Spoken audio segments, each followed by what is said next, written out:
What's up? What's going on? Hope you are having a fantastic day, fellow fans of Clash of Clans. It is your host, Galadon. It also happens to be episode 94 of Gold Pass Clash. Today, we test the world's ultimate and possibly first anti-sneaky goblin base. That is right, we will copy it from No Cash Clash in just a minute, and we will get the world's first defenses against sneaky goblin attacks in today's episode. I will not tell you the timestamp because if I remember, there should be chapter titles on this episode and you can skip straight ahead if that's what you really want to see and you want to miss all these amazing upgrades that we are doing using only a gold pass and our fingers. Okay, so the old base going away, the new base getting copied thanks to this guy in my clan called Galadon 3.0. He swears this base is like amazing against sneaky goblins. And I could see, you know, you've got giant bombs, spring traps around the outside, and, you know, perhaps it's going to work. Lots of individualized compartments, and we'll see. We'll give it a try. We'll trust this 3.0 dude because he's in our clan and he must mean well. Everybody, you know, wants to try to stop those pesky sneaky goblins. So that is coming up shortly. In the meantime, of course, we are continuing to work on the progress base and trying to surpass the progress of the aforementioned Galadon 3.0. The walls, it's almost a dead heat right now. I think 3.0 is maybe ahead by 10 or so walls, but we're catching up quickly. Obviously, there are a few defenses like the Teslas, Wizard Towers, air defenses, and the Warden levels. Okay, fine. There's a lot more to be done over here, but we're catching up. Remember, everything is going to go more quickly over here than it does at No Cash Clash. Now, a quick shout out to two types of players. Player type number one, the player that leaves a gap next to his town hall. Okay, thank you so much for either A, being inattentive to your base, or B, trolling yourself by trying to troll me with the Teslas there that maybe led you to not realize the town hall could be attacked like that. And I am going to take a bunch of your loot, not leave you a shield, and walk away. Now, thank you again goes out to another type of player, and this player harkens back to, like, I'm gonna say 2016. That is the outside town hall snipe player, the guy who leaves his town hall way out here. Now, yes, put Teslas around it, go right ahead, because they can sit and watch my sneaky goblins annihilate your base, okay? This is just sheer ignorance. There's no other way to explain it. Players don't realize, or maybe they are, of course, dropping in trophies, but then if you're gonna do that, don't you think that they wouldn't even bother to put the Teslas next to the town hall? I mean, come on. No, don't come on. I love it. Thank you very much for the free trophies and nearly free loot.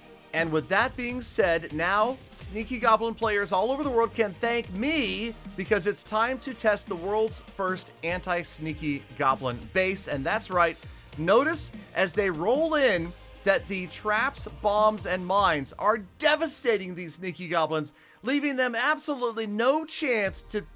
Okay. Oh, right, okay, so...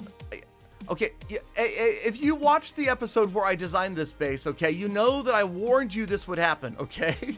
And that is, even if you had tons of max level bombs and mines and spring traps, you're never going to have enough to stop the army of sneaky goblins. And this guy didn't even have that many. He rolled in with a partial army and still walked away with a massive amount of loot. And you'll notice that, yes, again, only 25% damage. So in many ways, this base just failed right here. Only a small victory, and we kept about 300,000 in loot. Now here's another example, and this one a little more closely as we can watch and see the individual sneaky goblins roll in and get annihilated in many cases, okay, and get really heavily damaged by the bombs. And again, like I said, come on, these could be Town Hall 14 bombs, and it wouldn't matter. The guy's got 63 more sneaky goblins to deploy right now.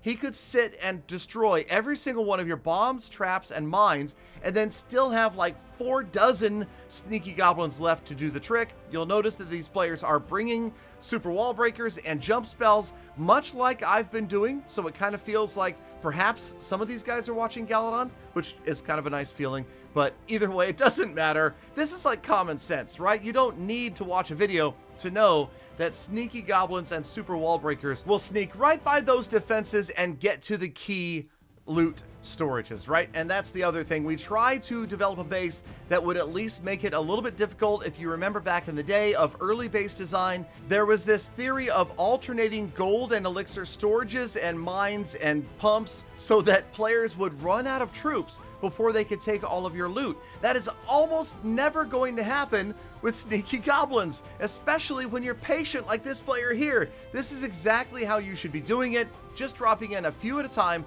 taking out and targeting individual storages and working your way through the base, clockwise, counterclockwise, random, whatever you want to do. Just be thorough, get in there, and wait a minute, what was supposed to be a tutorial on how to build a base is now defaulting into a guide on how to better use sneaky goblins, because there's no way to stop them, okay? And again, don't let it get you down, don't let it get you frustrated. It's one of those things that has really been good for the game because farmers can get loot much more efficiently, easily, and quickly, and there are only 3 ways to combat sneaky goblin armies. Number 1, spend your loot so it's not there to raid. That involves playing more. B, raid more often so that you gain more than you lose. And finally, 3, log in frequently. In order to click on your pumps, mines, and drills, that means you are playing the game more often, and all of these things benefit the game. They are good for Clash of Clans in the long run, so perhaps we should be happy that sneaky goblins are a thing. In the meantime, you can see my well-planned clan castle full of amazing anti-sneaky goblin troops. Yeah, they didn't really work out either, and this has been, actually, I'm pretty impressed. I mean, this was a good attack. This player, however, did not push on and go for the town hall, which is kind of annoying. And actually, in some cases, you hope they will because you want to get a shield, but yeah, all right, back to the drawing board. I don't know. And remember, getting your town hall destroyed by itself doesn't in and of itself give you a shield. Okay, whatever. We tried, right? We gave it the old college try. Let's move on. And like I said, we are going to be on the offense more than on the defense. And that's the other key. Just remember, how many times on average per day do you get attacked? Hopefully it's maybe 2, 3. If you're not getting a shield, it could be 4 or 5 times. Just make sure you're getting out there and doing more on offense. And also remember, you're not going to lose as much per raid on average on defense as you will gain per raid on average on offense, especially if you use the best button in the game. That is the next button. Of course, it's not the best button ever because the best button ever is the like button, and it would be really cool if you gently depress the like button and make it happy because you are still here watching this amazing YouTube video. Okay, let's get on to a couple more upgrades. We've got the barracks done, and remember, the goal of the barracks is to do 1 at a time so that it doesn't slow down troop training times too awfully. We also are picking up the gold pass points. We're up to 820. Get a couple more walls done, so it does look a little bit closer to No Cash Clash. But the defenses, yeah, we are still definitely several weeks behind No Cash as far as defensive upgrades. The air defenses and wizard towers have been done on No Cash Clash for a long time. And then, yeah, okay. The lab. Let's do this real quick. We'll get in here and throw a golem. And you know what? I think I've got a hammer. So we'll go ahead and hammer that golem.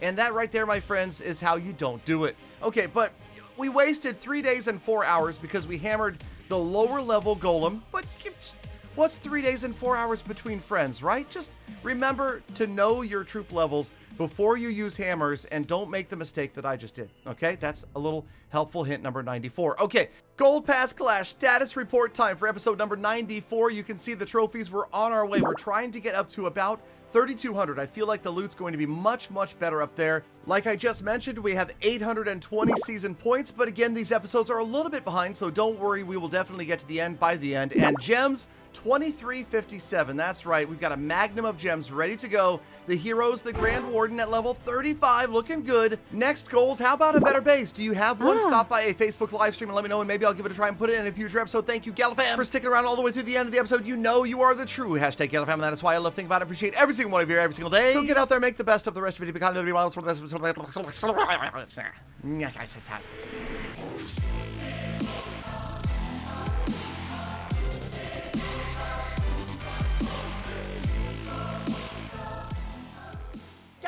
Galadon, your tongue, man. Is that a fisherman's knot?